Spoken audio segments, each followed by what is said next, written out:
Kailangan ba ng religiyon para maligtas? Tara, yan ang ating pag-aaralan ngayon.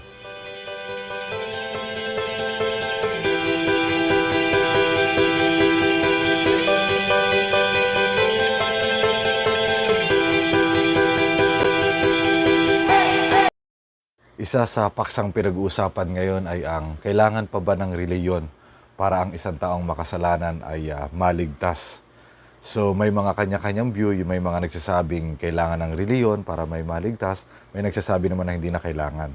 Sa mga nagsasabing kailangan ng reliyon para maligtas, isa sa mga paliwanag nila ay ang salitang religion daw po ay galing sa Greek word na treskias, na ang ibig sabihin ay ang pagsamba. So kinakailangan daw ng pagsamba sa Panginoon o yung reliyon para daw maligtas. Isa din sa mga ginagamit nalang paliwanag, yung word na religion po ay galing sa Latin word na relegare, na yung ibig sabihin po is to tie again, muling itali. May paniniwala kasi sila na dahil sa kasalanan, ang tali daw ay naputol, at sa magitan rin ng reliyon ay muli daw po itong matatali, o yung connection natin daw sa Diyos ay muling magbabalik. Titignan po natin ang Biblia ay isang beses lamang po nabanggit yung word na religion, at ito ay makikita sa James chapter 1 verse 27.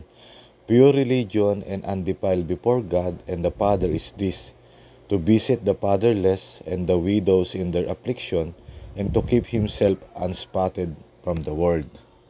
So yan daw po ang religion based sa Bible sa James chapter 1 verse 27. Sa aking pagkaunawa dito is more on pagkakawang gawa at pag-iingat sa sarili na hindi po siya madumihan. Sa mga naniniwala po na kailangan ang reliyon para maligtas, meron po akong mga tanong sa inyo. Ang unang tanong ko po sa inyo is, ano pong reliyon ito?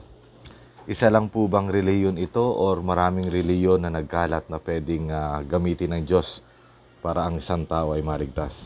Pangatlong tanong ko po is, ano kaya ang reliyon ni na Abraham, Isaac, Jacob, ng mga disipulo ni Jesus at ng mga nabuhay nung unang panahon para sila po ay maligtas?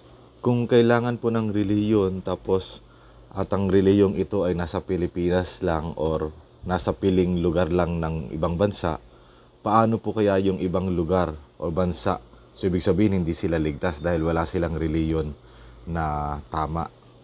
So sa tingin ko, kung kinakailangan ng reliyon para maligtas, so ang reliyong ito ay dapat sa simula pa lang, sa time pa lang ni Abraham nandoon na, at ang reliyong ito ay dapat nagkalat na sa buong mundo, hindi yung sa mga piling bansa lamang. So meron ho ba tayong reliyon na ganon? Wala po, no? Wala tayong reliyon na ganon. Ako po ay naniniwala, bagamat ang reliyon po ay nakakatulong sa pag-aaral o paglago ng buhay espiritual ng isang tao, yung pangangaral, pagkalat ng ebanghelyo, pero naniniwala ko na ang reliyon po ay hindi nakakapagligtas sa isang tao, o hindi na kailangan ng isang tao para maligtas. Ano po bang basehan ko sa Bible? Ay ito po yung makikita no, sa Acts chapter 16 verse 30 to 31. Sabi rito, "Sirs, what must I do to be saved?" So napakaganda ng tanong, no? Ano ba yung gagawin ko para maligtas?